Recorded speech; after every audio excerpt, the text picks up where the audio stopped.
છોટાઉદેપુર જિલ્લાના સુસ્કાલ ગામે રેતીના કામમાં બેદરકારીને લઈને એક સગીરનું મૃત્યુ થયું। રેતીના સ્ટોકમાં રેતીનો વોશ કરવા માટે બનાવેલા કૂવામાં કામ કરતા સગીરને કરંટ લાગી ગયો। સ્ટોર માલિકની ગંભીર બેદરકારી સામે હવે શ્રમિક પરિવારે ન્યાયની માંગ કરી છે। રેતી વોશ કરતા જે માટી રહી જાય છે તેને કાઢવા માટે 3 મજૂરને કૂવામાં ઉતાર્યા। શોર્ટ લાગી જતા અન્ય 2 લોકોએ સગીરને બચાવવાનો પ્રયાસ કર્યો અને તેઓ પણ ન બચી શક્યા। મૃતક પંચમહાલ જિલ્લાના ગુસર નવી વસાહતના રહેવાસી હતા।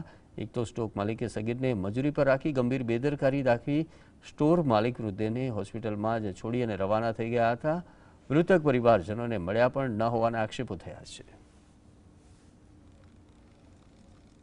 ભાઈઓ દિલીપભાઈ મોતીભાઈ પલાસ, ગોવિંદભાઈ મોતીભાઈ પલાસ અને ત્રીજા ભાઈ હતા છત્રભાઈ। 3 જણ તેઓ રેતી વોશિંગ કરવાના કૂવો છે ત્યાં રગડો ભેગો થયેલો હોય અને રગડો કૂવામાંથી બહાર કાઢી રહ્યા હતા। તે દરમિયાન તેઓ અચાનક કરંટ પાણીમાં કરંટ આવી ગયો, જેમાં ગોવિંદભાઈ મોતીભાઈ પલાસનું મૃત્યુ થયું છે।